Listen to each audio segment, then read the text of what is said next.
also have a theater degree, and I would say that the biggest part of my acting resume is my time at Chick-fil-A.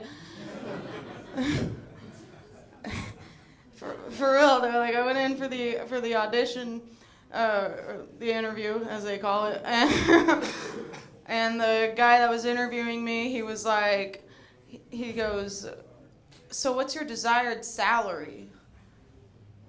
I said, "Salary seems like a strong word. I'm not trying to own the place." I said, "I desire like $80,000 a year, but I need a job. So what's the most salary you're willing to give me?" And he goes, "Well, our starting pay is 15. But I like you, so I can get you to this." And he writes the number down on a piece of paper, and he slides it across the table. $16 an hour. He goes, "What do you think of that?" I said, "It would be an absolute pleasure." And I got the part. And I worked there for a while. I worked there for 5 months, which is a long time when you don't go to church. And it wasn't bad. I actually didn't mind it. The only thing I didn't like was being the oldest person at work. Yeah, I'm 30. That's 60 in Chick-fil-A years. Everybody I worked with was in high school still. The person who trained me had braces. I was like, "What do you do outside of this?" He's like, "I'm about to graduate." I was like, "I'm about to kill myself."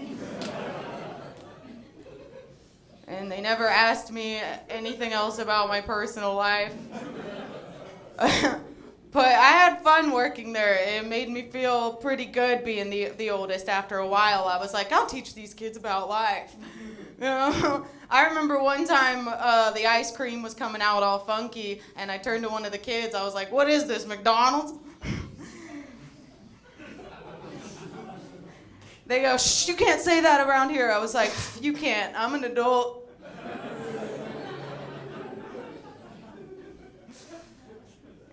Going pretty good, you know, until one day they were like, "Kirstie, it'd mean a lot if you'd participate more in the group chat." I was like, "I'll just leave."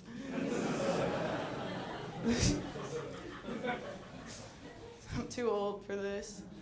Go back to dog walking.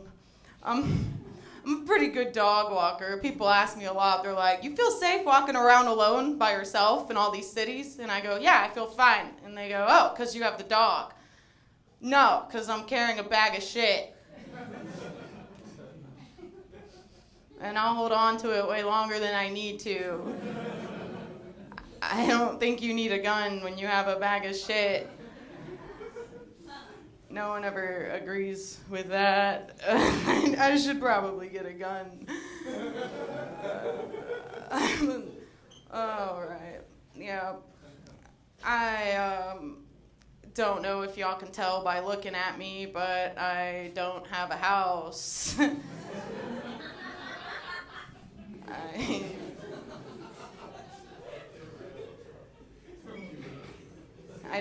I actually live through this app I found where I find strangers who choose me to stay. They choose me to stay at their place, water their plants, take care of their pets. It's called Hinge.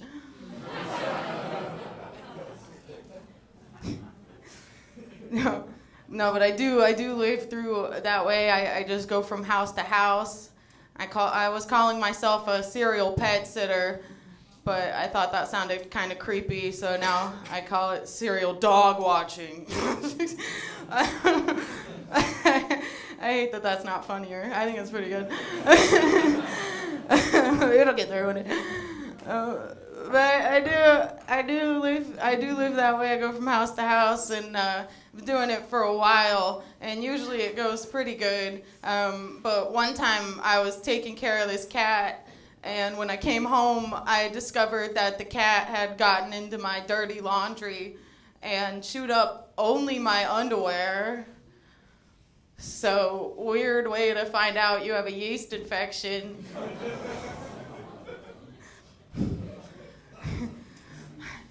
I asked ChatGPT, I was like, what do I do? And they were like, you can take the puss out of the panties. You can't take the panties out of the puss. No, but I did get in trouble one time. I got in trouble because this lady found my Facebook and she sent me a screenshot of what she saw. And it was a photo that I took inside of her washing machine. She was like, is this my laundry room? I said, you don't understand. I was trying to get a cool picture. It's not like I was trying to wash myself. And she goes, you are a full-fledged adult with a fully developed frontal cortex. You do not need to be getting inside of people's washing machines. She goes, I don't think you should be house-sitting for people.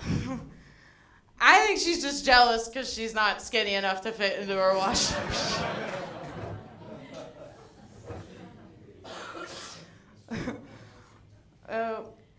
I got in trouble another time, too, because the cat escaped. And I don't know if y'all know this, but the only rule to pet sitting is to not lose the animal.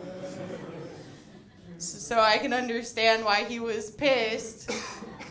He's like, well, what? Did you know my cat got out? How did my cat get out? And I wanted to tell him, like, look, man, calm down. I see cats on the street all the time. And I've never seen a dead one. But I didn't say that. I said, I understand, I screwed up. And he goes, yeah, you did. That's my baby. I was like, pump the brakes. Baby.